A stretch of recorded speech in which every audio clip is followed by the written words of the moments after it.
সেই সাথে কিন্তু কোথাও কোথাও বন্যা সৃষ্টি হয়েছে। তো বুধবার 9 তারিখ সকাল থেকে কেমন থাকছে বাংলাদেশের আবহাওয়া? তো বুধবার 9 তারিখ সকাল থেকে দেখা যাচ্ছে বাংলাদেশের বরিশাল, খুলনা, সেই সাথে ঢাকা, ময়মনসিংহ, সিলেট, একই সাথে রংপুর, তারপরে এদিক দিয়ে রয়েছে রাজশাহী, চট্টগ্রাম, সব বিভাগের উপর দিয়ে কিন্তু আবহাওয়াটা মেঘলা আবহাওয়া বিরাজ করবে এবং সকাল থেকে কিন্তু বৃষ্টিপাতের সম্ভাবনা রয়েছে এইসব জেলা বা বিভাগগুলোর উপর দিয়ে। তো প্রথমেই দেখা যাচ্ছে বাংলাদেশের বুধবার 9 তারিখ সকাল 6টার দিকে দেখা যাচ্ছে বাংলাদেশের বরিশাল বিভাগের উপর দিয়ে কিন্তু সকাল থেকে বৃষ্টিপাতের সম্ভাবনা রয়েছে। এখান দিয়ে বরিশাল, সেই সাথে বরিশাল বিভাগের যেসব জেলাগুলো রয়েছে বরিশাল, তারপরে এদিক দিয়ে রয়েছে কলাপাড়া, পটুয়াখালী, একই সাথে লালমোহন, সেই সাথে ভোলা, সব জেলাগুলোর উপর দিয়ে কিন্তু আবহাওয়াটা আংশিক মেঘলা থাকছে। সেই সাথে কিছু কিছু জায়গায় কিন্তু হালকা পরিমাণ বৃষ্টি নামার সম্ভাবনা রয়েছে বরিশাল বিভাগে। একই সাথে দেখা যাচ্ছে খুলনা বিভাগের জেলাগুলোতে কিন্তু কিছু কিছু জায়গায় হালকা বৃষ্টিপাতের সম্ভাবনা রয়েছে, আবার কিছু কিছু জায়গায় কিন্তু বজ্র সহ ভারী বৃষ্টিপাতের সম্ভাবনা দেখা যাচ্ছে। তো খুলনা বিভাগের দেখা যাচ্ছে খুলনা, একই সাথে সাতক্ষীরা, সেই সাথে সুন্দরবন, একই সাথে এদিক দিয়ে কিন্তু আবহাওয়াটা আংশিক মেঘলা থাকবে, সেই সাথে হালকা বৃষ্টিপাতের সম্ভাবনা রয়েছে।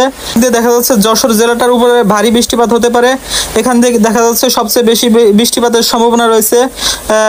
সেই সাথে দেখা যাচ্ছে ঢাকা বিভাগের জেলাগুলো দিয়ে কিন্তু বৃষ্টিপাত হবে সকালের দিকে। তো ঢাকা বিভাগের ঢাকা, তারপরে ফরিদপুর, সেই সাথে দিক দিয়ে রয়েছে রাজবাড়ী, মাদারীপুর।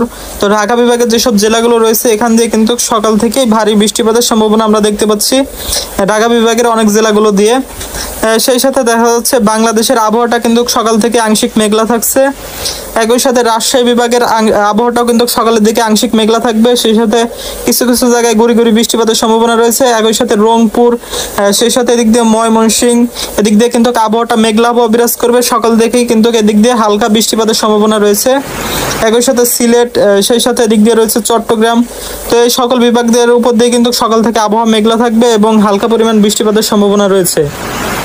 তো এদিক দিয়ে দেখা যাচ্ছে চট্টগ্রাম বিভাগের যেসব জেলাগুলো রয়েছে এখান দিয়ে দেখা যাচ্ছে টেকনাফ, কক্সবাজার, এদিক দিয়ে কিন্তু বন্যা সৃষ্টি হয়েছে, অনেক ঘরবাড়ি কিন্তু প্লাবিত হয়েছে বন্যার জলে। সেই সাথে দেখা যাচ্ছে সারা বাংলাদেশের আবহাওয়াটাই কিন্তু সকাল থেকে এরকম মেঘলা আবহাওয়া বিরাজ করবে। তো মৌসুমী বায়ুর কারণে এরকম আবহাওয়া কিন্তু আরো বেশ কিছুদিন অব্যাহত থাকার সম্ভাবনা রয়েছে। সেই সাথে আমরা যদি একটু দুপুরের দিকের আবহাওয়াটা দেখি, তো দুপুর আমরা 12টা থেকে 1টার ভিতরে আবহাওয়াটা দেখি। তো 12টার দিকে দেখা যাচ্ছে বাংলাদেশের কক্সবাজার, চট্টগ্রাম, তো চট্টগ্রাম বিভাগের যেসব জেলাগুলো রয়েছে এখান থেকে কিন্তু ভারী বৃষ্টিপাতের সম্ভাবনা রয়েছে।